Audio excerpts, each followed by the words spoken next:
मनुष्य के उद्धार के लिए भगवान शंकर ने इस तीर्थ की रचना की है। कौन से तीर्थ की रचना की है? शूलपाणेश्वर तीर्थ की। अनेक कथाएं हैं शूलपाणेश्वर के विषय में। अब विद्वान बैठे हैं यहाँ, विस्तार तो आपसे ही श्रवण करेंगे कभी। एक दैत्य हुआ अंधकासुर। उस अंधकासुर का भगवान शंकर ने जब उद्धार किया, त्रिशूल में उसको छेद दिया, शूल भेद हो गया। त्रिशूल में जब उसको छेदा तो त्रिशूल रक्त रंजित हो गया। अब महाराज खून लग गया, पटेल की तलवार में खून लगा है। पटेल को बड़ा बुरा लगता है, किसी से साफ ना हो। वहीं बैठो, वहीं बैठो, ये बहुत जगह है, यहाँ नहीं आना, यहाँ नहीं, उधर बैठो, उधर बैठो, उधर बैठो। क्यों भाई, कार्यकर्ता कहाँ मर गए? कार्यकर्ताओं की ड्यूटी है। तुम खाली वीडियो बनाते रहते हो, ड्यूटी करो, इधर वीडियो बनाते रहते हो, दिखाते रहते हो, दूल्हा की तरह कपड़े पहन के नए नए घूमते रहते हो सारे। ऐसे नहीं चलेगा, ऐसे नहीं चलेगा। प्रेम से आओ तो वहीं से प्रणाम कर लो। हम तो सब जगह हैं, हम मतलब नर्मदा जी, नर्मदा पुराण सब जगह। सर्वता पाणिपादम तत् सर्वतोक्षी शिरोमुखम सर्वता श्रुति मन लोके सर्वमावृतिष्ठति सर्वेंद्रिय गुणावासम सर्वेंद्रिय विवर्जितम। ये श्लोक अपने लिए तो है, ये श्लोक हम लोगों के लिए है। चलो प्रयास करेंगे। तो नारायण अंधकासुर का जब वध किया तो भगवान शंकर के त्रिशूल में उसका रक्त लग गया। एक कथा ऐसी आती है, और उसके रक्त से वो त्रिशूल भर गया। अब उस त्रिशूल को हर तीर्थ में धोया, नहीं निकला। नर्मदा की परिक्रमा करते करते जिस जगह पर, जिस चक्र तीर्थ में वो त्रिशूल शुद्ध हो गया, बिल्कुल चमक गया। भगवान शंकर का वो शूल, इसलिए वो है शूल पाणी कहलाया। हाथ में पानी में त्रिशूल लेकर भगवान ने उसका वध किया है, अंधकासुर का। इसलिए ऐसी भी कथा है। महाराज एक चेदी देश का राजा था, वीरसेन, चंदेरी, चेदी नरेश वीरसेन। ये शिशुपाल से बहुत पहले की बात है। शिशुपाल तो हमारे जमाने का था, कन्हैया के जमाने का। महाराज वीरसेन बड़े धर्मात्मा थे, बड़े अच्छे राजा थे। वीरसेन को एक पुत्री हुई, बड़ी भक्तिमती, भानुमती नाम उसका। बड़ा शुद्ध अंतःकरण, भगवान की पूजा करती, भगवान का भजन करती है। विवाह किया उसका, विवाह किया और कुछ वर्षों के बाद ही, कुछ दिनों के बाद ही उसके पति का दुखद देहांत हो गया, पति की मृत्यु हो गई। अब घर में विधवा पुत्री बैठी है, यह देखकर राजा को बड़ा बुरा लगता, बहुत बुरा लगता। और सभी उसकी बहनें भी, भाभियां भी सब उसका अपमान करती। वो तो भक्त थी बेचारी, उसको कोई फर्क नहीं पड़ता, लेकिन सब अपमान करके अपना पाप बनाते हैं। पहले जो हमारी बहन बेटियां वैधव्य को प्राप्त हो जाती थी, उनसे एक समाज एक दूरी बनाकर रखता था और उनको बड़ा बुरा मानता था। प्रातः काल इनका दर्शन नहीं करेंगे, मांगलिक अवसर पर ये ना आए, ऐसा बहुत से प्रतिबंध समाज ने लगाए थे। भेदभाव करते थे। ये माताएं माताओं की दुश्मन बन जाती हैं कई जगह महाराज। माताएं माताओं की दुश्मन बन जाती हैं, यही ज्यादा फैलाती हैं बातें। नहीं करना चाहिए, उसका अपमान नहीं करना चाहिए। उसका अपना कर्तव्य है, उसका अपना विवेक है, उसको अलग रहकर भगवान का भजन करे। एक बहन के पति का शरीर शांत हो गया, महाराज जी के पास आई, बड़ी दुखी थी, रोने लगी। तो महाराज जी ने कहा, भाई तू रोती क्यों है? अरे हम तो साधु बने हैं अपनी मर्जी से, तेरे को साधु ठाकुर जी ने बनाया है, भगवान ने साधु बनाया है। अब साधु जीवन जियो घर में रहते हुए। तो इसलिए उनको सफेद वस्त्र पहनाया जाता था, सफेद वस्त्र पहना जाता था, बस। अब श्रृंगार नहीं, श्रृंगार केवल पति के लिए है, केवल पति के लिए श्रृंगार होता है, परपुरुषों को दिखाने के लिए श्रृंगार नहीं होता। अब पति चले गए, अब सामान्य वेश में रहो, भगवान का भजन करो। अब विषयों की तरफ बिल्कुल भी देखना नहीं है। भगवान ने भजन का मौका दे दिया, कोई कर्तव्य नहीं रहा, कहीं शादी ब्याह में जाने की जिम्मेदारी नहीं रही आपकी, कोई काम करने की जिम्मेदारी रही नहीं, कोई कर्तव्य नहीं। घर में सास ससुर हैं, उनके साथ रहो, भगवान का भजन करो, इससे अच्छा क्या है। कोई जिम्मेदारी नहीं, बच्चे हैं उनको संस्कार दो। तो ये जो कहते हैं ना पुनर्विवाह, ये पुनर्विवाह शब्द ही गलत है, क्योंकि विवाह में एक बार कन्यादान होता है। अब दान करने वाला चला गया, देने वाले ने एक बार दे दी, सकृत कन्या प्रदीयते, एक बार दे दी, और लेने वाला मर गया या लेने वाले ने त्याग दी, अब दोबारा कौन देगा, किसको देगा। पुनर्विवाह होता ही नहीं, पुनर्विवाह संज्ञा नहीं होती। ये तो एक समझौता है, एक समाज ने देखा कि भाई बहन बेटी की युवावस्था है तो कैसे रहेगी, इतना उसका त्याग का, भक्ति का संस्कार नहीं है, चिंता होती है, तो एक व्यवस्था कर दी। बाकी वो शास्त्रीय दृष्टि से उचित नहीं है, वैदिक विवाह नहीं माना जाता वो दोबारा। उसका भी शायद विधि तो करवाते होंगे, उसकी भी दोबारा भी नहीं करवाते। हाँ, विधि होती नहीं उसकी, नहीं करवाना चाहिए।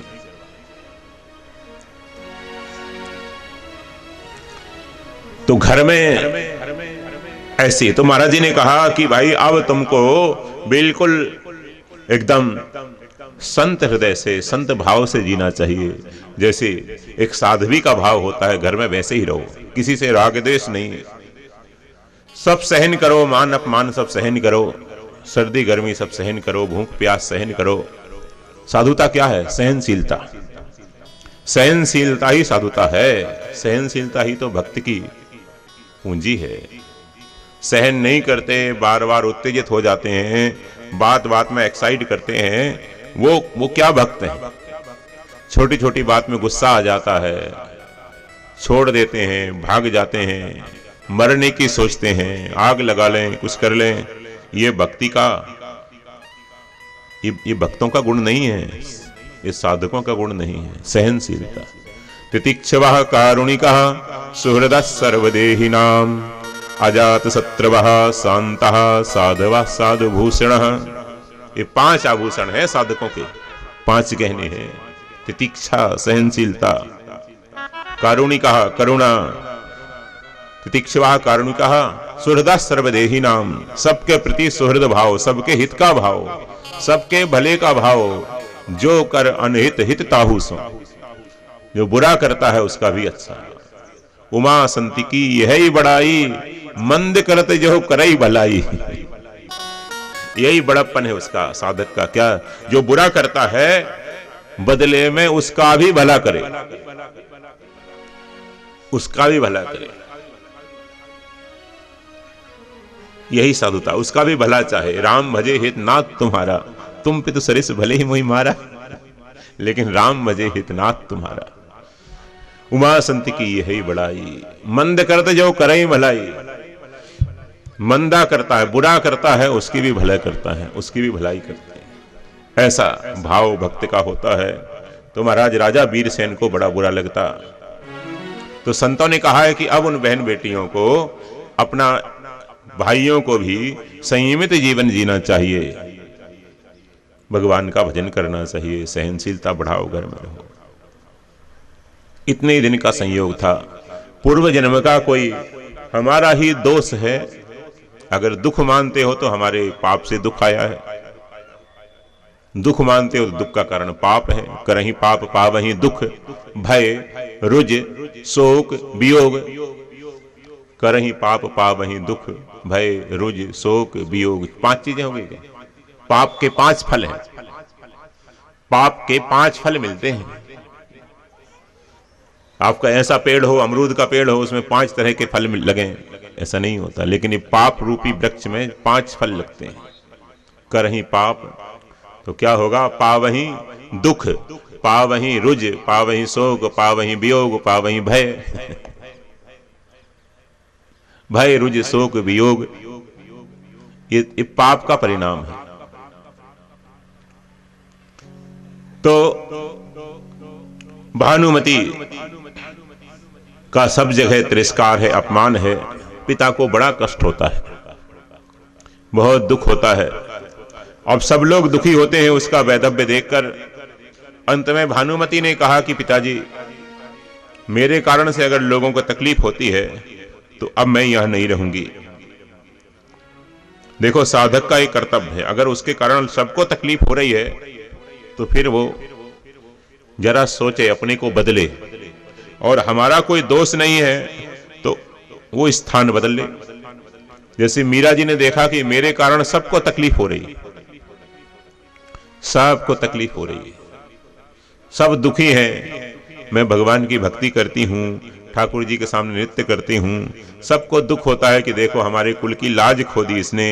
यहाँ की बहू है लेकिन ये बेटियां भी ऐसा नहीं करती, ये बेटियां भी सिर पे पल्लू रखती हैं, ये कैसी निर्लज्ज है। सब दुखी होते हैं, सब आलोचना करते हैं, सब निंदा करते हैं। इतना दुखी हो गए कि जहर दे दिया मीरा को। इतना दुखी हो गए मीरा से। एक बहन ने महाराज जी शिकायत की तो उसी दिन महाराज जी को कोई मीरा चरित्र दे गया था, नई पुस्तक लिख ली थी।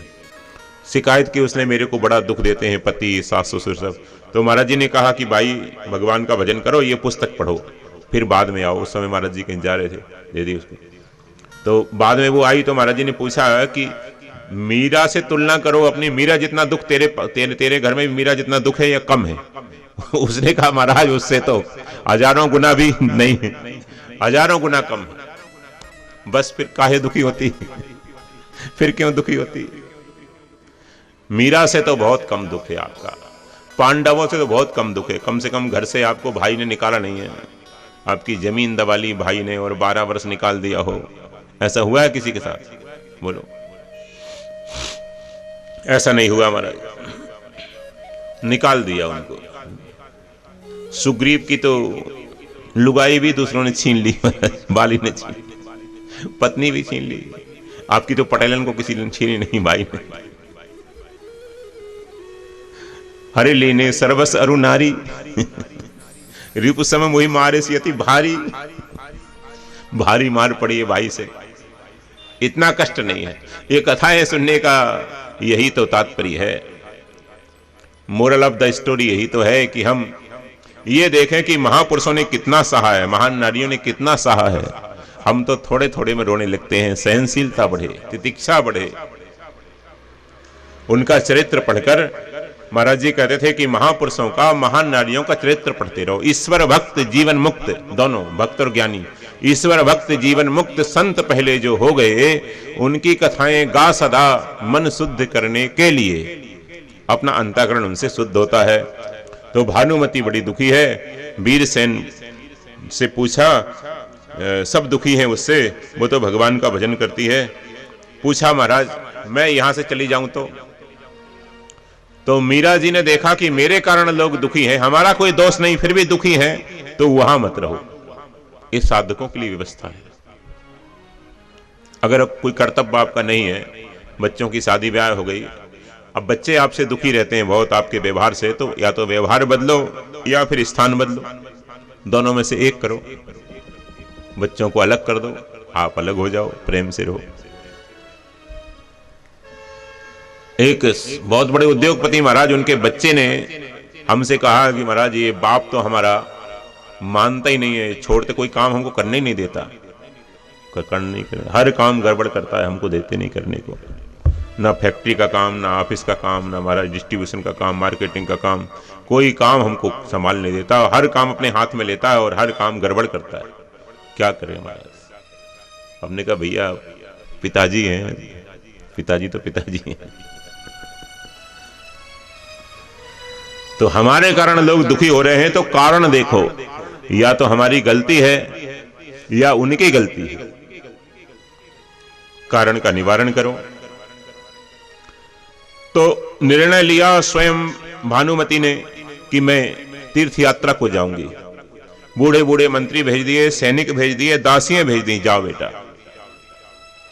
ये चलते चलते चलते चलते महाराज शूलपाणेश्वर में आकर भगवान की भक्ति करती है, पूजा करती है, नर्मदा किनारे आकर नर्मदा परिक्रमा करती है, नर्मदा जी का जल पीती है, नर्मदेश्वर की पूजा करती है, मस्त रहती है। पति चले गए तो फिर परमपति हैं, बस परमपति थोड़ी जाते हैं कहीं, परमपति हैं, उनकी भक्ति करो। वहां एक भील नहीं भी रहते हैं। अब इसको रोज पूजा की जरूरत पड़ती है, राजोपचार से ठाकुर जी की पूजा करती है, राजकुमारी है। पिताजी पैसा भेजते हैं कि बेटी की उपासना के लिए, भक्ति के लिए खूब भेजो। ऐसे उदार हैं, भजन पूजन में पैसा लग रहा है, उदारता से खर्च करो, खूब खर्च करो। सत्संग में लग रहा है, खूब खर्च करो, साथ में तो ले जाएंगे नहीं, खूब खर्च करो। ऐसे उदार होते थे पहले के लोग, मक्खी चूस नहीं होते थे। ये गार्डर वारा गए, दिन भर घूमते रहे, एक समोसा भी नहीं खाया एक समोसा भी नहीं। ऐसे नहीं होते थे कंजूस। खूब उदारता से खर्च करो, खूब उदारता से खर्च करो। एक सज्जन थे, राजस्थान में कथा हुई हमारी, तो उन्होंने 35 लाख रुपए खर्च किया। तो मैंने कहा इतना खर्च क्यों कर रहे हैं? सबको एक एक सेट साहित्य दिया गीता प्रेस का, और सबको तुलसी की माला ठाकुर जी दिए, रुद्राक्ष दिया, बहुत सी चीज़ें उसमें दी। पंडितों को सबको सोने की वो सिक्के बनवा के मूर्ति बन वो भी दे सब। मैंने कहा इतना पैसा क्यों खर्च कर रहे हैं?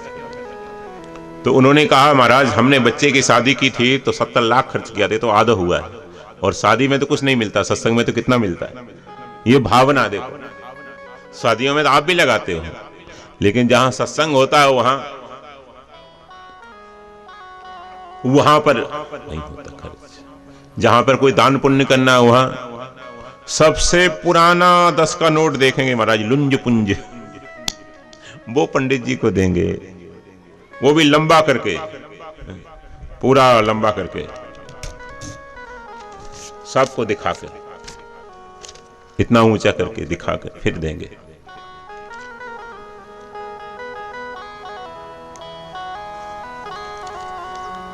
धर्म में खूब करना चाहिए खर्च, खूब राजोपचार से पूजा करती है। वहां एक फल फूल बेचने वाला भील भी है। उस भील ने देखा दासियां सामान लेने गई, उसको पता लगा कि पूजा के लिए ले जा रहे हैं सामान, तो उसने कहा कि हम पैसा नहीं लेंगे, हम पैसा नहीं लेंगे। राजकुमारी ने कहा कि नहीं, देखो एक बात याद रखो, तीर्थ में जाओ तो कोई चीज मुफ्त में मत लो, मुफ्त में आपको मिलेगी भी नहीं। आप सोच रहे हमने कुछ नहीं दिया, मुफ्त में मिल गई, मुफ्त में भोजन कर लिया, मुफ्त में नहीं मिली, आपके पुण्य ले लिए उन्होंने। क्या समझे? आपके पुण्य ले लिए तीर्थवासियों ने, जो सेवा कर रहे हैं उन्होंने, जो सेवा समिति के लोग हैं जो भंडारा कर रहे हैं उन्होंने आपके पुण्य ले लिए, आपके चरण धुला दिए, आपको भोजन करा दिया, आपको विश्राम की जगह दे दी। इसलिए परिक्रमा वासियों को यह ध्यान रखना चाहिए। ये जाते हैं परिक्रमा में महाराज, 4-4 जगह 6-6 जगह चाय पीते हैं, 4-4 6-6 जगह पुड़ियां दबाते रहते हैं। ये क्या लेकर आते हैं घर? कुछ लेकर नहीं आते। कई तो ऐसे महाराज होते हैं वो कंबल वंबल भी दबा लाते हैं। जाते इसलिए हैं तो पाप लेकर आ गए। मुफ्त में कोई चीज नहीं लेना चाहिए तीर्थ में। भानुमति ने कहा हम मुफ्त में नहीं लेंगे, वापिस कर दो। उसने कहा महाराज बड़ा ये तो ठीक नहीं है, जीवन भर मैंने बेचा है, अब कम से कम सेवा में लग रहा है, ले लो, ले लिया। उसका भाव देखकर बड़े खुश हुए और उसके भाव के कारण से भगवान शंकर बड़े प्रसन्न हो गए।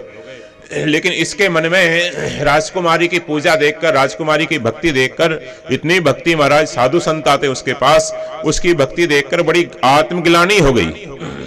देखो सत्संग से क्या होता है? यही तो होता है। अपने को देखो, सत्संग में भक्तों को देखो फिर अपने को देखो, भक्तों को देखो फिर अपने, भक्तों को चरित्र पढ़ो, उनको देखो फिर अपने को देखो। इसको गिलानी यह हो गई कि देखो मैंने तो जीवन भर पाप ही पाप किया है। पाप करत निसी बासर जाही, नहीं कटिपट नहीं पेट अघाई, नहीं कटिपट, कटी वस्त्र। हम लोग जो संत नीचे पहनते हैं तो इसको कटी वस्त्र बोलते हैं।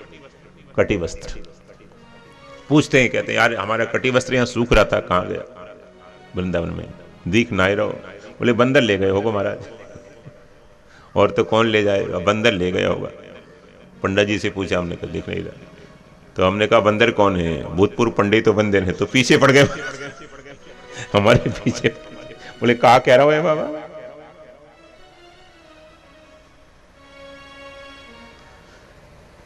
पाप करत निसी बासर जाही। हमने देखा नर्मदा जी में जो लोग मछली मारते रहते हैं, वो महाराज कभी उनमें कोई लखपति नहीं दिखाई देता, कभी किसी का अच्छा घर नहीं दिखाई देता। पाप से समृद्धि आ जाएगी ऐसा होता नहीं है। आएगी थोड़े समय के लिए आएगी। अन्यायो पार्जितम वित्तम 10 वर्षेन तिष्ठति। 10-20 वर्ष आपके पास अन्याय की लक्ष्मी रह जाएगी। प्राप्ते तो 11 वर्षे समूलम विनश्यति। 11वें वर्ष में 10-20 वर्ष में वो मूल से हट जाएगी।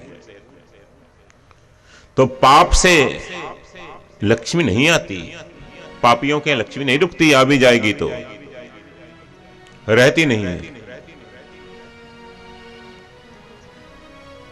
वो घर नहीं बना पाते अच्छे महाराज, रहने लायक घर नहीं बना पाते, झोपड़ियों में रहते हैं, उनके मोहल्ले गंदे रहते हैं। कोल भीलों को देखो, पारधियों को देखो, धीमरों को देखो, इनको देखो। पाप करत निसी बासर जाही, नहीं कटिपट नहीं पेट गाही। ये सब बैन के वंशज हैं। निषाद हुई तो है, बैन के वंशज हैं, बैन का पाप लेकर आए हैं। तो अब तो छोड़ दो भैया, अब हो गया उसका पाप, पूर्वजों का पाप अब आपने दिखा दिया, अब छोड़ दो। कम से कम अब तो मनुष्यता रखो। नहीं कटिपट नहीं पेट अगाही। ना तो वस्त्र पहनने को मिलता, पूरी धोती पहनने को मिलती, अच्छी धोती कुर्ता पहनने को मिलता, और महाराज ना तो फिर उनको, बचपन में हमने देखा एक ऐसे सज्जन थे, वो इस शरीर के पिताजी से बोले कि भैया जी मेरे को कुर्ता मिल जाएगा। क्यों? बोले समधी के यहाँ जा रहा हूं। तो बाल्यावस्था में मेरे को इस बात को अंडरलाइन किया कि देखो इन पे कुर्ता नहीं है, कुर्ता नहीं है, और हिंसा करता है इतना नर्मदा जी में, इस पे कुर्ता नहीं है। बोले भैया जी एक कुर्ता दे दो मेरे को। क्या बात है? बोले मैं समधी के यहाँ जा रहा हूँ। समधन को इम्प्रेस करना, अच्छा पहन के उनको दिखा।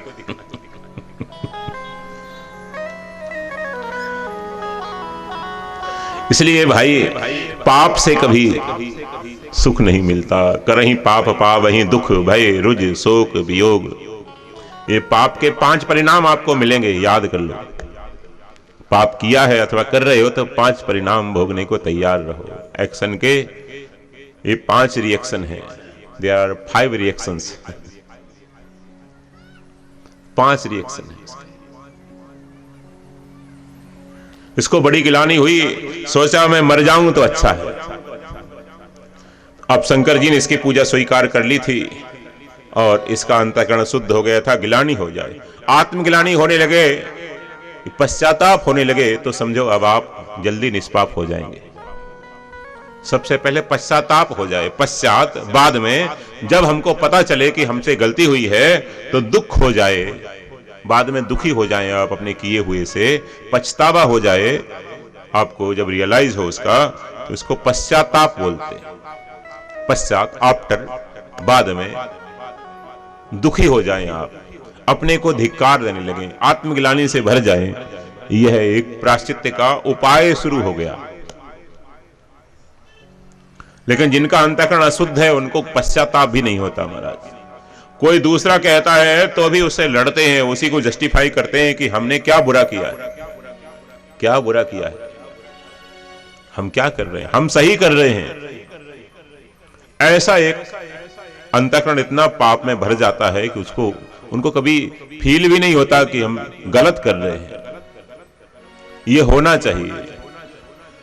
वह शंकर जी की पूजा में उसका उपचार लग गया था, इसलिए वो बड़ा शुद्ध अंतःकरण हो गया, आत्मग्लानि से भर गया और नर्मदा जी में कूदने लगा जाकर वो शूलपाणेश्वर की झाड़ी में। जैसे ही कूदा है वैसे ही रुद्रगणों ने उसको पकड़ लिया है, भगवान शंकर ने उसकी रक्षा की है, देवताओं ने धुंधली बजाई है, जय जयकार किया है। बोलिए भक्त वत्सल भगवान की। तो ये शूलपाणेश्वर ऐसा है, भगवान शंकर का बनाया हुआ तीर्थ है। यहाँ पर भानुमति को सिद्धि प्राप्त हुई, भगवान शंकर की कृपा प्राप्त हुई, इस भील का उद्धार हुआ। ऐसा ये शूलपाणेश्वर है महाराज। एक तीर्थ है, मार्कंडेय ऋषि कहते हैं सप्त पिप्पलाद। सप्त पिप्पलाद 7 पीपल के वृक्ष वहां हुए। उसकी कथा ऐसी है, एक ब्राह्मण देवता थे और वो ब्राह्मण देवता अपने खेत में आई हुई गऊ को निकाल रहे थे। जैसी उसमें शिव पुराण में कथा आती ना, त्र्यंबकेश्वर के महात्म्य में, गौतम ऋषि को उन्होंने गणेश जी गौ बन के आ गए, तो ऐसी ही कथा थोड़ी मिलती जुलती यहाँ स्कंद पुराण में। गौ माता को निकाल रहे थे। गौ माता बड़ी जर्जर थी, वो मरणासन्न तो थे ही, गिर गई और वो मर गई। मर गई तो सब ब्राह्मणों ने, आसपास के लोगों ने उनको दोष लगाना शुरू कर दिया कि ये ब्रह्म हत्यारा है, ये गौ हत्यारा है, ये गौ हत्यारा, ये ब्राह्मण गौ हत्यारा है, ब्राह्मण गौ हत्यारा है। सब बेचारे बड़े परेशान हो गए। कहा मेरे से हत्या नहीं हुई, मैंने हत्या जानबूझ के नहीं की, अनजान में हत्या हो गई। बोले अनजान में भले ही हो गई, अनजान में भी पाप होते हैं, हमारी गलतियों से अनजान में भी पाप होते हैं। इसलिए आदि शंकराचार्य जी महाराज ने कहा कि जो पाप प्रकट है अप्रगट है, हे माता आप सबका समन कर देती हैं, सबका समन कर देती हैं, सारे पापों का समन कर देती हैं। नर्मदाष्टक में लिखा है अलक्ष्य लक्ष्य लक्ष्य पाप लक्ष्य सार सायुध। अलक्ष्य और लक्ष्य दोनों पापों का समन करती हैं। अलक्ष्य और लक्ष्य, जो लक्ष्य करके किए हैं, जो जानबूझ कर किए हैं, और अलक्ष्य अनजान में जो पाप हो गए, सारे पापों का समन भगवती नर्मदा करती हैं। तो आप संतों ने कहा कि नर्मदा किनारे जाओ और उनको एक पीपल का सूखा दंड दे दिया, सूखा पीपल का दंड दे लिया और उनसे कहा कि जहां इस दंड में पत्तियां निकल जाएं, 7 जगह से इसमें पीक निकल जाएं, अंकुर निकल जाएं, समझो आपका पाप नष्ट हो गया। जिस तीर्थ में, सारे तीर्थों में स्नान करते रहे वो, सारे तीर्थों में स्नान करते रहे। ये विधान है, वैदिक विधान है प्राचीन। किसी से कोई पाप हो जाए तो उसको कहा जाता है कि तुम तीर्थ यात्रा करो, तुम तीर्थ यात्रा करो जाकर, और सबको बताओ मैंने ये पाप किया है। तो सब लोग आप पर थूकेंगे, आलोचना करेंगे, निंदा करेंगे, तो आपका पाप जल्दी नष्ट हो जाएगा। जो जो निंदा करेंगे थोड़ा थोड़ा पाप आपका ले लेंगे, आप निष्पाप हो जाओगे। ये जो घर बनाते हैं तो घर बनाने में हिंसा होती है, तो भंडारा देते हैं, तो जो भंडारा खाते हैं थोड़ी थोड़ी हिंसा का दोष सब पे चला जाता है। महाराज जी तो मना करते थे गृह प्रवेश का, 13वीं का, इसका भोजन करने को। नर्मदा परिक्रमा करते आते हैं तो पैरों से जो हिंसा होती है वो हिंसा का परिमार्जन भी हो जाता है। ऐसे भंडारा खाते हैं, सब लोग ले जाते हैं थोड़ा थोड़ा। ये भी एक भाव है, अन्नदान तो करना चाहिए। तो नारायण सारे तीर्थों में घूमते रहे वो ब्राह्मण देवता, घूमते घूमते घूमते घूमते, और वो जब यहां नर्मदा के उस क्षेत्र में आए, नर्मदा के उस तीर्थ में आए, तो वहां आते ही नर्मदा जी में स्नान किया, उस दंड को स्नान कराया, और स्नान कराते ही देखा कि उसमें धीरे धीरे धीरे धीरे 7 कोपन निकलने लगी। 7 कोपन निकली। भगवान शंकर खुश हो गए, भगवती जगदम्बा का, रेवा का उनको कृपा भाजन बने वो, और उसको वहां पर लगा दिया। तो 7 पीपल वहां उगे, 7 पीपल वहां उगे। अब कहते हैं एक पीपल है वहां, ये गुजरात में स्थान है, एक पीपल वहां है, कबीर बट वगैरह जिसकी जगह आसपास जगह है, वहां पर उनको पाप से मुक्ति मिली है। ऐसा ये तीर्थ बना। ऋषियों ने तपस्या की है, निष्पाप हुए हैं, भगवान के दर्शन हुए हैं। संतों ने जहां पर सत्संग किया है, जहां ज्ञान की उपलब्धि हुई है, वो सब तीर्थ बनते रहे। ऐसे करोड़ों तीर्थ नर्मदा किनारे हैं, करोड़ों। तो नर्मदा की परिक्रमा से सारे तीर्थों की परिक्रमा हो जाती है, सारे तीर्थों की प्रदक्षिणा हो जाती है, सारे तीर्थों की परिक्रमा पूरी हो जाती है। ऐसा वो पावन तीर्थ है महाराज। एक अग्नि तीर्थ है, उसका वर्णन करते हुए महामुनि मार्कंडेय जी कहते हैं, महिष्मति के राजा वह यज्ञ करते हैं, अग्निदेव की उपासना करते हैं और अग्निदेव उनसे खूब प्रसन्न है, बहुत प्रसन्न है अग्निदेव। महिष्मति नरेश की पुत्री हुई सुदर्शना। ये सुदर्शना भगवती का ही, स्वाहा का ही अंश मानी गई है। महाभारत में विस्तार से कथा है उनकी। वो सुदर्शना अग्निदेव की ही देवी है, अर्धांगिनी है, भगवती स्वाहा का ही रूप है। अग्निदेव ने उनका वर्ण किया है, अग्निदेव ने उनका वर्ण किया है। लेकिन राजा तैयार नहीं है, इसलिए अग्निदेव ने उनका हविष्य लेने से मना कर दिया, इनकार कर दिया। उनका हविष्य नहीं लेते कुछ दिन से। अग्निदेव रुष्ट हो गए। तो बिना अग्नि के तो महाराज उपासना होती नहीं, यज्ञ होते नहीं, अग्नि की उपासना होती। अग्नि मिले पुरोहितम, क्या करें? पूछा विद्वानों से, अग्नि की उपासना हुई। फिर अग्निदेव ने एक वृद्ध महापुरुष का रूप धारण करके उनको दर्शन दिया है और कहा है कि अग्निदेव से अगर आप अपनी पुत्री का विवाह कर देंगे तो आपका ये संकट दूर हो जाएगा। राजा ने कहा कि मेरे को तो विवाह करना ही है, अग्निदेव से अच्छा वर कौन मिलेगा? कोई मिलेगा नहीं। लेकिन अग्निदेव स्वयं कहें, प्रकट होकर जब अग्निदेव ने कहा तो सुदर्शना का विवाह हुआ और वरदान में ये मांगा कि आप महाराज अब हमारी महिष्मति को पुरी को छोड़ के ना जाएं, घर जमाई बन के ही रहें, हमारी रक्षा करें। तो महिष्मति पुरी की रक्षा अग्निदेव करने लगे। जब पांडवों ने राजसूय यज्ञ किया दिग्विजय के लिए, उस दिशा में सहदेव गए पश्चिम की तरफ। तो सब पर दिग्विजय करते करते सहदेव जब आए तो महाराज चारों तरफ से आग लग गई इनकी सेना में, सैनिकों में। सब परेशान हो गए। तब ऋषियों की प्रेरणा से सहदेव ने एक अग्निदेव की स्तुति की है, स्तोत्र किया है, स्तोत्र है वो। और महाभारत में वर्णन है कि उस स्तोत्र के पाठ करने से लोगों को अग्नि भय नहीं होता, अग्नि भय नहीं होता, आग से कोई भय नहीं रहता। आग घर में कभी आग से कोई नुकसान नहीं होता। फसल के लिए, घर के लिए, अपने शरीर के लिए अग्निदेव प्रसन्न हो जाते हैं उस स्तोत्र को पाठ करने से।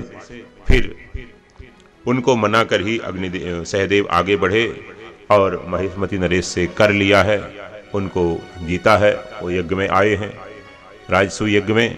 तो अग्निदेव उनके जामाता बने हैं वहां, और अग्निदेव ने वहां तपस्या की है।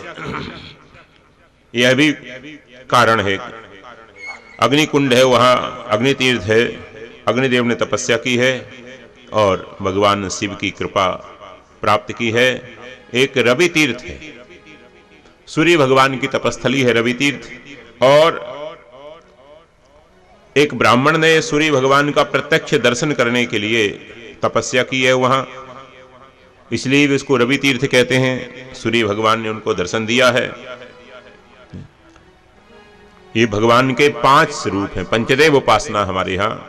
शिव, शक्ति, गणेश, 5 सीटें हैं, तो 5 में से 3 पर तो एक ही परिवार का महाराज अधिकार है। ये परिवारवाद पहले से चल रहा है। 3 सीटों पर तो एक ही परिवार है हमारा, पति पत्नी बेटा बैठे, शिव शक्ति गणेश पंचदेव उपासना में 3 तो एक ही फैमिली से हैं। शिव परिवार की पहले से चलती रही है महाराज, राम भक्तों की नहीं चलती, शिव भक्तों की चल रही पहले से, आपकी पार्टी की चल रही। चौथे सूर्य विष्णु भगवान और 5वें सूर्यदेव। तो शक्ति के उपासकों को शाक्त कहते हैं, 5 ही संप्रदाय हैं। गणेश के उपासकों को गाणपत्य कहते हैं, सूर्य के उपासकों को शौर्य कहते हैं, विष्णु के उपासक जो रामकृष्ण विष्णु के वो वैष्णव कहलाते हैं, और शिव के उपासक शैव कहलाते हैं। ये 5 संप्रदाय। तो गणेश जी भी, सूर्य भगवान भी साक्षात भगवान का रूप है। एक आदमी ने कहा महाराज जी से, महाराज जी भगवान के दर्शन कराओ मेरे को, तो भगवान के दर्शन कराओ। महाराज जी ने कहा भैया दर्शन तो मैं तेरे को करा दूंगा, लेकिन तू माने को नहीं, तू मानेगा नहीं, मानेगा नहीं। तो उसने कहा मान जाऊंगा। बोले चल बाहर, कुटिया से बाहर आए, बोले ये देख सूर्य नारायण भगवान है, प्रणाम कर, ये सूर्य भगवान। बोले हैं ये तो रोज देखता हूं, ये तो रोज देखता हूं, है ये तो रोज देखता हूं। कहा था ना तू मानेगा नहीं। तो सूर्य साक्षात भगवान के स्वरूप, रोज प्रातःकाल भगवान का दर्शन होता है हम लोगों को। रोज प्रातःकाल सूर्य भगवान को जल देना चाहिए। छोटे छोटे बच्चों को सिखाओ, छोटे छोटे बच्चों को सिखाओ, कथा सुन के कुछ सीखो। माताओं की ड्यूटी है।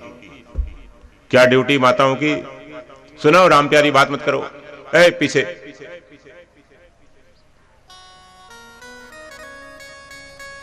ए सेठान वाली,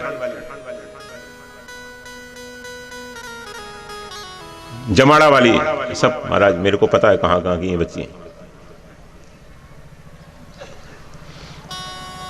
बच्चों को क्या सिखाओ? सूर्य भगवान को अर्घ्य रोज दें, माता पिता को प्रणाम करें और सूर्य भगवान को अर्घ्य दें। कम से कम एक हनुमान चालीसा का पाठ तो बच्चे करें, एक हनुमान चालीसा का पाठ करें, सूर्य भगवान को अर्घ्य दें, तुलसी जी में जल दें, भगवान नर्मदेश्वर को स्नान कराएं, बेलपत्र चढ़ाएं और माता पिता को प्रणाम करें 5-7 मिनट का।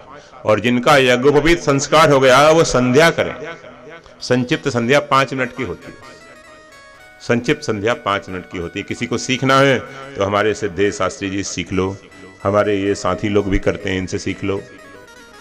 संक्षिप्त संध्या 5 मिनट की होती है, ज्यादा नहीं होती। जिनका यज्ञोपवीत संस्कार हो गया, जनेऊ संस्कार हो गया, उनको संध्या भी करना चाहिए। संध्या नहीं करते तो महाराज वो बड़े दोष के भागी हैं। संध्या जरूर करना चाहिए। उनके हाथ का भोजन नहीं करना चाहिए, पानी नहीं पीना चाहिए जो संध्या नहीं करते। त्रिवर्ण में, जो त्रिवर्ग में होते हुए, विप्र होते हुए संध्या नहीं करते। ब्राह्मण वैश्य क्षत्रिय ये तीनों का जनेऊ संस्कार होता है। और शिखा सबको रखना चाहिए, चोटी सबको रखनी चाहिए, चारों वर्णों को। तो माताओं का कर्तव्य है कि बच्चों को सिखाओ। इस शरीर के बड़े भाइयों का जनेऊ संस्कार हो रहा था तो हमारी तो अवस्था 8-9 वर्ष की थी। बोले इसको भी साथ में कर दो, हमको भी लपेटे हुए साथ में ले लिया हमारा। तो फिर शरीर की जो माँ थी वो जबरदस्ती कहती बेटा संध्या करो, संध्या करो। जानते नहीं थे, संध्या करो। तो माताएं सिखा देती। फिर तो हम करते रहते, त्रिकाल संध्या करते थे। दिल्ली में रहे कुछ दिन तो दोपहर में जाकर बोट क्लब पर हम लोग संध्या करते थे, दोपहर की संध्या। ये नियम रहा जब तक संन्यास नहीं लिया, दंड नहीं लिया, तब तक ये नियम रहा। फिर विधिवत दंड लिया तो संध्या छूट गई। फिर दंड गंगा जी में विसर्जन कर दिया। कौन रखे ये बोझ भी। फिर एक वो हो जाए था महाराज, उसका भी अभिमान, हम दंडी स्वामी, हम दंडी स्वामी। हो गया हो गया। संन्यास तो मन से होता है, लकड़ी के डंडे से थोड़ी होता है। गुरुजी से आज्ञा ली, बोले ठीक है विसर्जन कर दो। तो उसको रखो 6 महीने। हर जगह बैठ नहीं सकते, हर जगह खा नहीं सकते, बड़े नियम है उसके। माथा फोड़ी बहुत है, अपन से नहीं होता। ये तो आपके डॉक्टर साहब जैसे लोग कर सकते हैं, वो निभा, अपन से नहीं होता। तो नारायण शिखा नहीं कटती। जब सन्यास लेता है गृहस्थ आश्रम का परित्याग करके, तब शिखा कटती है। शिखोच्छेदन तब होता है। उसके पहले शिखोच्छेदन हो जाए तो शिरोच्छेदन बराबर है। तो सूर्य भगवान को रोज जल देना चाहिए। देखो, सूर्य भगवान सबको वाटर सप्लाई करते हैं। आपको जल मिलता है सूर्य भगवान की कृपा से मिलता है। तो सूर्य भगवान सारा जल सोखते हैं, फिर उसको मीठा बनाकर रिसाइकलिंग करके और हमको वर्षा के द्वारा देते हैं। ये सूर्य भगवान करते हैं कि अनादिकाल से चल रहा है। सूर्य भगवान को सबसे पहले गीता के कर्मयोग का उपदेश भगवान ने दिया, नारायण ने दिया गीता। भगवान ने कहा कि अर्जुन तेरे को पहली बार नहीं दे रहा हूं, the son is first disciple. इमं विवस्वते योगम प्रोक्तवान हम अव्ययम विवस्वान मनवे प्राह मनुरिक्ष्वा कवे ब्रवीत। चौथे अध्याय में भगवान ने बताया। तो सूर्य भगवान तब से अनकंडीशनल सर्विस कर रहे हैं आपकी। क्या करते हैं कि सूर्य भगवान सबको समान भाव से, निष्काम भाव से और निरंतर सेवा दे रहे हैं। नो वेकेशन और नो चार्ज और कोई भेदभाव नहीं, विषमता नहीं, तीनों नहीं है, इक्विनिमिटी है। तो विषमता नहीं है, निरंतरता है और कोई बदले में चाहते नहीं, हमसे बिल नहीं आता सूर्य भगवान का। तो सूर्य भगवान सबको जल दे रहे हैं। एक लोटा हमारे द्वारा दिया गया जल, वो भी उसमें शामिल हो जाए, हम भी निमित्त बन जाए, ये भाव है उसमें। हम भी उसमें निमित्त बन जाए, हमारे भाव उसमें मुख्य है। आजकल कई आलोचक, ये ईसाइयों के कई शाखाएं हैं, आपको लग रहा है ये हिंदू धर्म के हैं। बहुत से संप्रदाय, बहुत से गुरु ईसाइयों के ही वो शाखाएं हैं। तो वो लोग आलोचना कर करके और ऐसी बातें फैलाकर सोशल मीडिया पर ऐसी पुस्तकें छापकर हंसी उड़ाते हैं, आप लोगों की हंसी उड़ाते हैं और आप लोग उनके शिकार हो जाते हैं। आपके जो बच्चे कॉन्वेंट एजुकेटेड हैं वो तो सब गधे हैं, वो तो सब उनके आलोचना के शिकार हो जाते हैं और वो बंद कर देते हैं। पाठ पूजा, व्रत, उपवास सब बंद करते जा रहे हैं। अब ये जो पढ़े लिखे बच्चे ना ईसाई स्कूलों के, ये तो महाराज बिल्कुल ही, ये बहुत बड़ी चाल है। ईसाइयों ने जो स्कूल बनाया है, ये बचपन से ही कन्वर्ट करने का एक बहुत बड़ा जाल बिछाया है। हिंदुओं के बच्चों को बचपन से ही कन्वर्ट कर दो। जो कॉन्वेंट एजुकेटेड बच्चे हैं उनमें कोई श्रद्धा रहेगी नहीं। एक संत कहते थे कि मुस्लिमों ने तो मंदिर तोड़ा, लेकिन ईसाइयों ने मंदिर नहीं तोड़ा, उन्होंने बड़ी चालाकी की। उन्होंने मंदिर जाने की श्रद्धा ही तोड़ दी बच्चों में। अब वो बच्चों में श्रद्धा ही नहीं, वो मंदिर जाते ही नहीं, वो प्रणाम करते ही नहीं। बस सुबह उठेंगे, बस good morning daddy, good morning mom, good morning, good afternoon, good evening, good ही गुड करेंगे। रहेंगे तो बदमाश बैड, लेकिन कहेंगे गुड गुड। काम तो बैड करेंगे, बोलेंगे गुड गुड। तो बच्चों को सिखाओ, ये माताओं का कर्तव्य है। पढ़ाओ लिखाओ ठीक है, इंग्लिश भी पढ़ाओ, टूटी फूटी हमने भी पढ़ी है, थोड़ी सी पढ़ाओ, पढ़ाना चाहिए। अंतर्राष्ट्रीय भाषा है, कहीं बाहर जाओ जरूरत पड़ती है। हम भी देश विदेश जाते हैं तो व्यवहार के लायक अंग्रेजी बोलने का अभ्यास है, बोल लेते हैं, काम चल जाता, अकेले चले जाते हैं, कोई साथी ना हो तो देश विदेश में। लेकिन अपने संस्कार छोड़कर नहीं, अपने संस्कार रखो। हम जाते हैं, परदेश भी जाते हैं, लेकिन कभी होटल में नहीं रुके, होटल का भोजन नहीं किया कभी। भले एक आध दो दिन भूखे रह गए, सत्तू बत्तू ले गए, यहीं से उसी से काम चला लिया, कभी नहीं खाया। वहां मंदिर में रुकने की व्यवस्था है तो मंदिर में रुकते हैं। कोई भक्त बुलाता है, शाकाहारी है, उसका घर है, पूछ लेते हैं ठोक बजाकर। हम सत्संग का कार्यक्रम देते हैं वो भी ठोक बजाकर। आप लोगों को तो माता जी ने दिलवा दिया, बाकी ठोक बजा कर देते हैं, ठोक बजा के जाते हैं।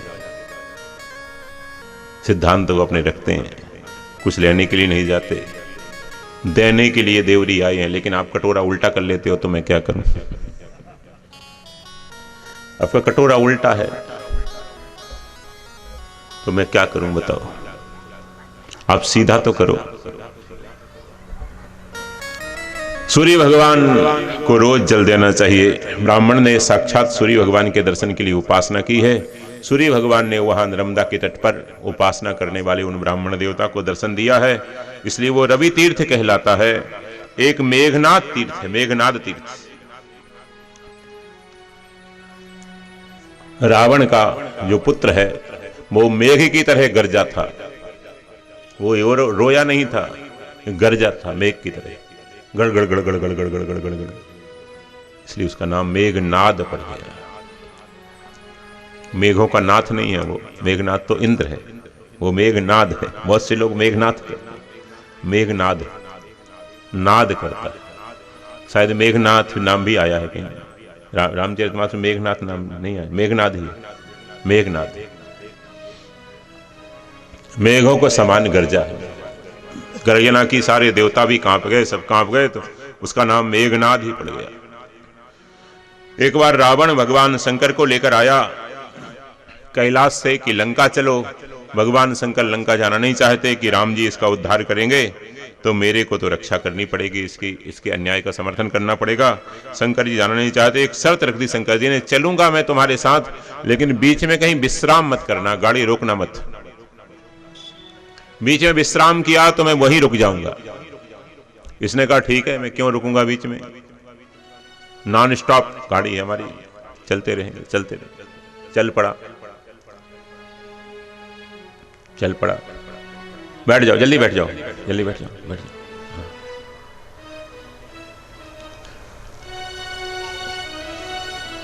एक जगह भगवान नारायण की प्रेरणा से इस रावण को लघुशंका जाने का वेग हुआ, बैठ गया।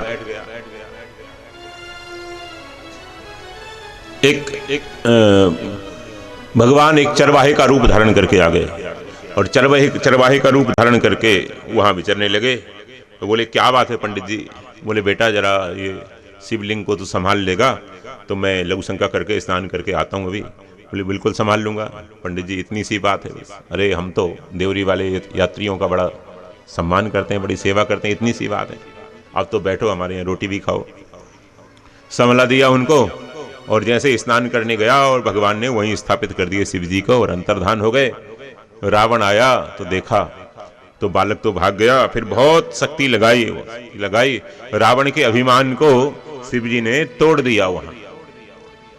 ऐसा नहीं कि रावण के अभिमान किसी कोई तोड़ने वाला नहीं हुआ, तोड़ा। बाली ने भी तोड़ा, सहस्त्रार्जुन ने भी तोड़ा, बहुत लोगों ने तोड़ा है। रावण कभी चुनाव नहीं हारा, ऐसा बात नहीं है, कई बार हारा मानता नहीं था, लेकिन अहंकार उसका मान नहीं देता था। हार के भी वो कहता था कि नहीं नहीं नहीं नहीं, ये सब ईवीएम में छेड़छाड़ हुई हार कर भी स्वीकार नहीं करता था। तो रावण हार गया, अपना बल लगा लगा के थक गया। शिव जी वहीं विराजमान हो गए। वैद्यनाथ जी नाम है, वैद्यनाथेश्वर, ये झारखंड में। वैद्यनाथ 3 जगह, हिमाचल में भी हैं और ये परली वैद्यनाथ हैं महाराष्ट्र में, 3 जगह हैं। तो हमने तो तीनों जगह मत्था टेक लिए, जो हो मान ले एक बच्चा जाता था तो सारी वर्णमाला भगवान के सामने बोल देता, बोली सारी वर्णमाला बोल देता, बोले इसी वर्णमाला से आपकी जो जो स्तुति बनती है वो मान लेना बस और मेरे कुछ नहीं आता। तो भगवान को सारी वर्णमाला सुना देता था। तो शंकर जी वहां पर रुक गए। अब इस प्रयास किया इसके बेटे मेघनाद ने, दोबारा प्रयास किया। नेताजी का बेटा नेता ही बनेगा, वो भी प्रयास किया। शिव जी को लेके जा रहा था, शिव जी के 2-2 पिंडियों को लेके जा रहा था। नर्मदा जी के किनारे रुका, नर्मदा में स्नान किया। नर्मदा में स्नान करके वापस उठाने लगा मेघनाद, तो उठे नहीं। एक शिवलिंग तो उठ गए और दूसरे उठाने लगा तो छिटक कर नर्मदा जी में गिर गए। बहुत ढूंढा, बहुत ढूंढा, बहुत ढूंढे, लेकिन शिव जी तो कहाँ जाएंगे, वो तो नर्मदेश्वर ही हैं, नर्मदा जी में ही रहते हैं। नर्मदा जी से अच्छा क्या है, शिव जी को तो नर्मदा जी में ही आनंद आता है। लोग उठा उठा के ले आते हैं ना, पूजा करो तो लाओ, नहीं तो नर्मदा जी में रहने दो उनको। नर्मदा जी में उनको सुख मिलता है, आनंद मिलता है। आप घर लाते और पूजा नहीं करते, ऐसे ही पड़े रहते हैं अलमारी में, तो नर्मदेश्वर को नहीं लाना चाहिए। पूजा करो उनकी प्रेम से, रोज सुबह शाम, कम से कम प्रातः काल तो करो, भोग लगाओ प्रेम से। ज्यादा उपचारों की आवश्यकता नहीं, कम से कम प्रेम से। ये वैष्णव लोग तो कहते हैं कि नर्मदेश्वर की और शालिग्राम की सेवा तो बहुत सस्ती है, बहुत आसान है। क्या है? बोले धोकर पी जाओ और दिखाकर खा जाओ। ये नर्मदेश्वर हैं, इनको स्नान करा दो और चरणामृत ले लो, तो धोकर पी जाओ, और भोजन बन जाए तो दिखाकर थोड़ी देर और खा जाओ। शालिग्राम है, नर्मदेश्वर है, बहुत आसान पूजा है। धोकर पी जाओ और दिखाकर खा जाओ। कोई उनके लिए पंचोपचार षोडशोपचार की आवश्यकता नहीं है। तुलसी जी अर्पण कर दो, बस पूजा हो गई। उनको बिल्व पत्र, नर्मदेश्वर को बिल्व पत्र और शालिग्राम को तुलसी अर्पण कर दो, बस। तुलसी ना मिले तो कोई भी अक्षत अर्पण कर दो, पुष्प अर्पण कर दो, एक पत्ता चढ़ा दो, पत्रम पुष्पम फलम तोयम, पूजा हो जाती है। तो मेघनाथ से फिर मिले नहीं, तो बाप भी फेल हो गया, बेटा भी फेल हो गया। और एक कथा ये आती है कि मेघनाथ ने वहां तपस्या की है, ब्रह्मा जी की तपस्या की है सिद्धि प्राप्त करने के लिए। उस जगह पर ब्रह्मा जी प्रसन्न हुए हैं, उसके ऊपर भगवान शंकर जी की भी कृपा हुई है, उसको सिद्धियां, उसको शक्तियां मिली हैं, और वो मेघनाद तीर्थ कहलाता है। ऐसे नर्मदा जी में बहुत से तीर्थ हैं, हर एक घाट पर नर्मदा जी में तीर्थ हैं, हर एक जगह नर्मदा जी में तीर्थ हैं। कण कण नर्मदा जी का शंकर है। मेघनाथ ने भी तपस्या की है, बाणासुर ने भी नर्मदा किनारे तपस्या की है, सिद्धियां प्राप्त की हैं, शिव जी को खुश किया है। नर्मदा किनारे जितने भी अनुष्ठान होते हैं बहुत जल्दी सिद्ध होते हैं, यज्ञ होते हैं नर्मदा किनारे बहुत जल्दी सिद्ध होते हैं। महाराज बलि ने भृगुकच्छ में यज्ञ किया है। बलि ने पूछा कि हम इंद्र तो अभी इंद्रासन पर विराजमान हो गए, अपनी शक्ति से सत्ता प्राप्त कर ली हमने, लेकिन कानूनी रूप से सत्ता कैसे मिले हमको, बाई लॉज इंद्रासन हमारे पास कैसे आए? तो गुरुजी ने, शुक्राचार्य जी ने बताया कि इसके लिए तो 100 यज्ञ करना पड़ता है, तब होता। तो कहां करें? बोले सबसे अच्छी यज्ञ भूमि नर्मदा क्षेत्र। देखो सतयुग की बात है, नर्मदा क्षेत्र सबसे अच्छी यज्ञ भूमि है। आज भी यज्ञ सबसे ज्यादा नर्मदा किनारे होते हैं। आजकल जो होते हैं उसमें थोड़ा सा लोग विधि का व्यतिक्रम कर देते हैं, विधि से नहीं करते। खूब 1 साल पहले से कोशिश करो गाय का घी, गौ माता का घी मिले। हवन के लिए तो गौ का घी ही सर्वोत्तम है, गौ घी। ये कोशिश करो। द्रव्य शुद्धि, क्रिया शुद्धि, भाव शुद्धि, तीनों होने चाहिए यज्ञ में। द्रव्य शुद्धि भी हो, हर एक आदमी की वस्तु यज्ञ में मत लगाओ। कोई भी ठेकेदार से आप ले आए, माफिया से ले आए, मंत्री जी से कहा 1 लाख रुपए दे दो, ले आए, उसी से यज्ञ हो रहा है, स्वाहा स्वाहा। वहां तो काला पैसा भी होता है मंत्री जी के पास, ठेकेदारों के पास, माफियों के पास। ऐसा पैसा यज्ञ में नहीं लगे। अपनी सामर्थ्य के अनुसार करो, लेकिन ऐसा पैसा मत लाओ, ऐसे पैसे से यज्ञ नहीं करना चाहिए। तो महाराज बलि ने यज्ञ किया है, उसकी चर्चा हम लोग करेंगे, लेकिन उसके पहले 2-2.5 मिनट हमारे शिवम जी एक भजन सुनाना चाहते हैं? चाहते हैं चाहते हैं तो जबरदस्ती क्यों करें? तो उसके बाद आधा घंटा और कथा रहेगी, बस 4:30 बजे तक आरती हो जाएगी। आप लोग आधा घंटे कथा और रहेगी, दुखी ना हो। नमः पार्वती पतये हर हर महादेव।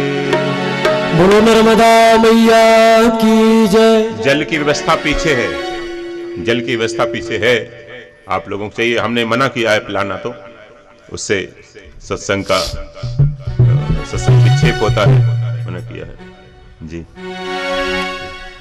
शास्त्री जी को भी जल पिला देना भैया। अच्छा, थोड़ा वल्लभ शुद्ध बढ़िया जी। नेक्स्ट। दर्शन करने पाप हरने, ए बेटा, दर्शन करने पाप हरने चलो रे नर्मदा। दर्शन करने पाप हरने चलो रे नर्मदा। मातु नर्मदा, मातु नर्मदा, मातु नर्मदा, मातु नर्मदा, मातु नर्मदा, मातु नर्मदा, मातु नर्मदा, मातु नर्मदा। दर्शन करने पाप हरने, दर्शन करने पाप हरने, दर्शन करने पाप हरने, दर्शन कर चलो नर्मदा। मातु नर्मदा, मातु नर्मदा, मातु नर्मदा, मातु नर्मदा, मातु नर्मदा, मातु नर्मदा, मातु नर्मदा, मातु नर्मदा। नर्मदा मैया की जय हो।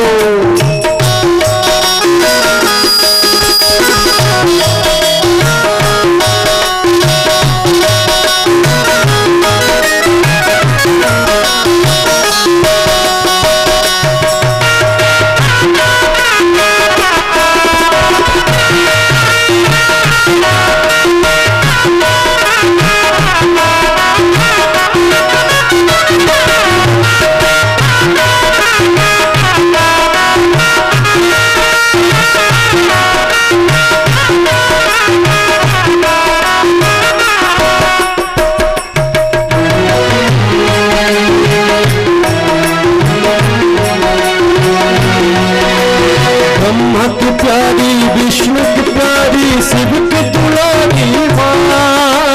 ब्रह्मा की प्यारी, विष्णु की प्यारी, शिव की दुलारी हो। ब्रह्मा की प्यारी, विष्णु की प्यारी, शिव की दुलारी माँ। ब्रह्मा की प्यारी, विष्णु की प्यारी, शिव की दुलारी माँ। पाप हरने मोक्ष दानी, पाप हरने मोक्ष दानी, शिव की लाडल मातु नर्मदा, मातु नर्मदा, मातु नर्मदा, मातु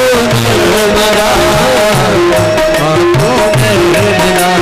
दर्शन करने पाप हरने, दर्शन करने पाप हरने, दर्शन करने पाप हरने, दर्शन करने पाप हरने चलो रे नर्मदा।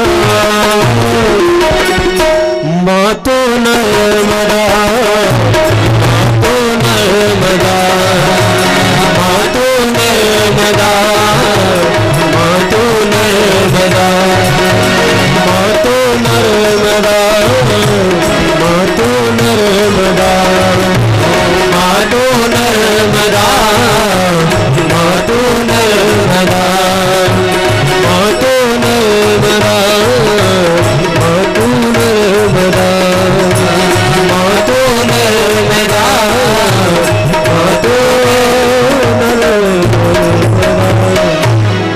बोलो नर्मदा मैया की जय। हर हर नर्मदे।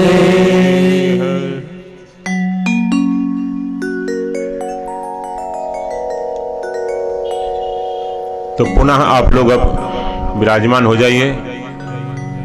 अच्छा, भजन बाद में, आरती के पहले।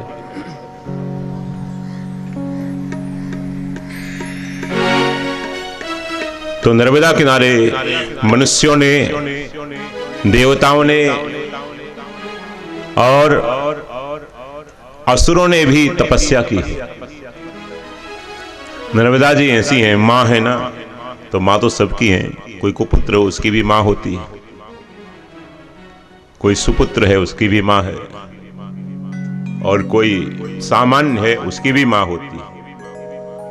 माँ तो माँ होती है, सब पर कृपा करती है। बलि ने भी नर्मदा किनारे यज्ञ किए। उस जगह का नाम है भृगुकच्छ, भरूच जिसको कहते हैं। भरूच में नर्मदा किनारे महाराज बलि ने तपस्या की है, यज्ञ किए हैं। तो नर्मदा यज्ञ भूमि है, यहां पर यज्ञ करना चाहिए। यज्ञार्थात् कर्मणोन्यत्रः लोकोयम कर्म बंधनः तदर्थम कर्म कौन्तेयो मुक्त संगः समाचरः।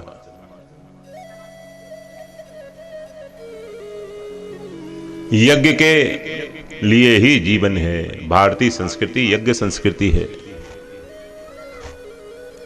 जिस क्रिया से देवताओं का भी भला हो, मनुष्यों का भी भला हो, जीव मात्र का भला हो, वह कर्म यज्ञ कहलाता है।